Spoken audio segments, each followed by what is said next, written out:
On behalf of the Archives and History Committee of the First Baptist Church, I'd like to welcome you, Don Lee, a Korean War veteran and a member of our church. And we're going to talk just a little bit about your time in the service. And you know, you can say most anything about it that you'd like to.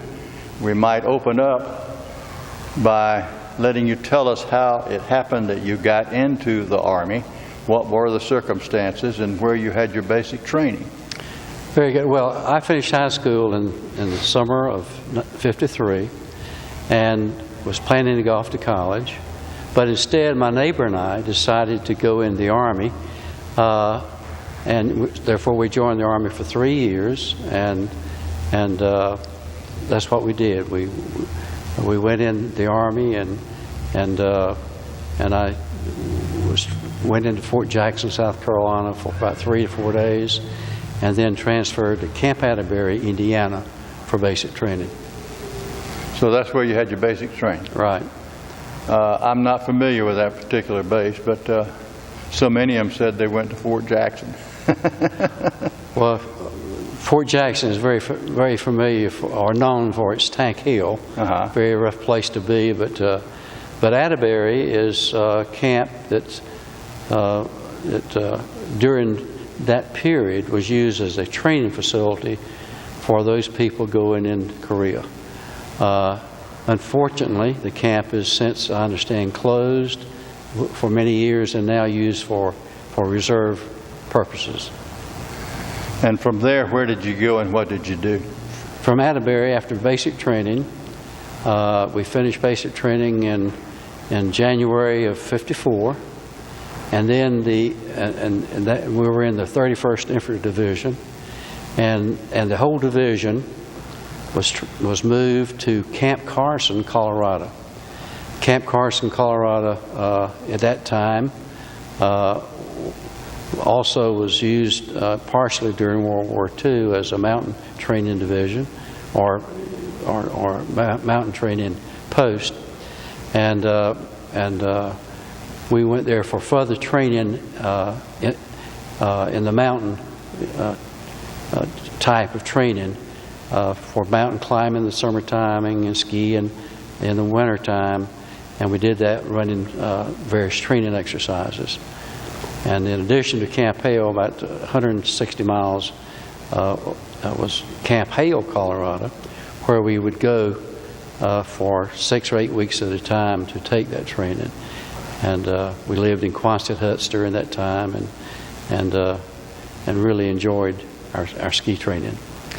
Well, was your training mainly for the purpose of training troops that would be serving in mountainous areas and need to have the ski training other than what most people think of as companies of soldiers that are in platoons and they are trained for that type combat that we had in Korea at that time? Yes, at that time, we were training we used the same training equipment as the 10th Mountain Division used in World War II.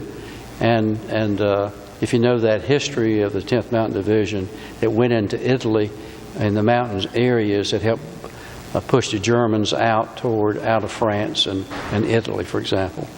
Yes, my whole battalion and regiment was special trained for mountain combat. Where did you serve your time in a permanent duty station as such? At the time, during that period of time,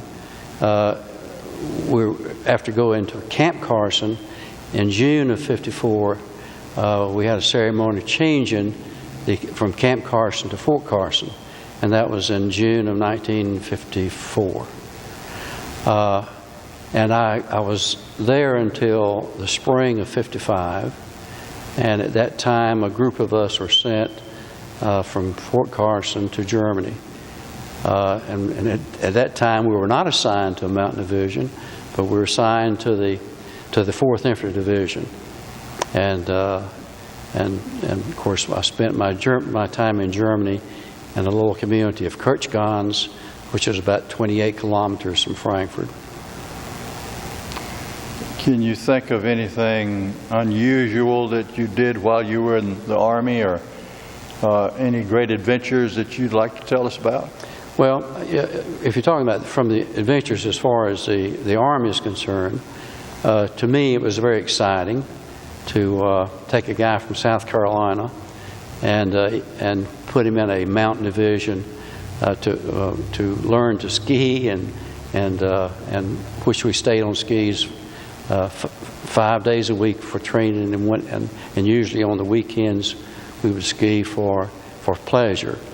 I think one of the things we did in Germany, however, was when I got to Germany, I was called by the regimental commander and asked to join the regimental ski team, which I did for a season, and that was good TDY for during that season.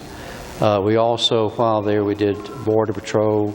We stayed in the boondocks most of the time, and trying to keep the Russians and others at bay. So you had a wonderful experience. I can truthfully say that I enjoyed my Army years, and I think not only the training, but also the adventures that we had, the places we saw that otherwise at a young person age would not have had the opportunity to do. How would you say that your experiences in the Army prepared you for anything later on in your life? Was it a boost for you, or you feel like a real learning experience? Well, I consider that as not only a learning experience, but also a maturing time. I took, having been an RA or a volunteer, I gave it all I had. I was a squad leader very early on, and made sergeant in 22 months, and was considering at one time to make the Army as a career, provided I could get into to OCS, which my platoon leader wanted me to do. But I did want to go back to college, and that is what led me into doing what I did, and that was to go ahead and get out of active duty and go back to school. And during that time, I stayed in the active reserve during my college years. And you also were qualified for the GI Bill, I guess. You know, the GI Bill was one of the great things, I think, of that period, because there were so many of us in school at the time that was Korean veterans or war veterans at that time that would not have gone otherwise. And I would say that at least half of my fraternity was veterans during that period of time. Well, in the interviews that we've done with others that have been in service from the church that were in during different times, I get almost the same report, that their time in the service was well spent, and that it did improve their background as far as their future service to society in the workplace or further schooling. And not only that, but I think it provides certain leadership abilities as well as a discipline. I think one of the things that our young people are missing today is the fact that we have a total volunteer army or service, and we aren't having enough of our young people serving in the military.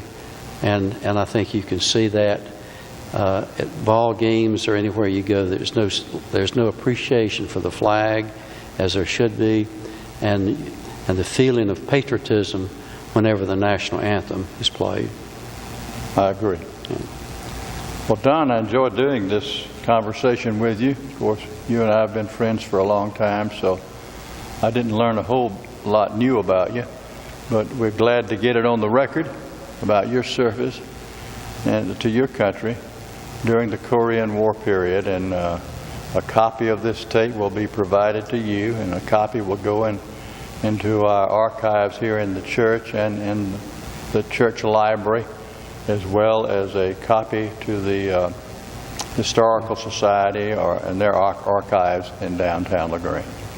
So thank you very much. Any further comments you might like to make as far as your military service? Well, thank you very much, Julian. There's so much we could talk about, but I think we've covered most of the details, and we I guess we could talk about a lot of others, but there's no need to get into that. So thank you again. Well, thank you for coming, and thank Paul Barnes for doing this videotape for us, and I think that this program that we're doing is a nice service to the people in the church who have been in the military during their lifetime, and that's what we're trying to accomplish. Thank you for coming, and have a good day. Well, thank you very much.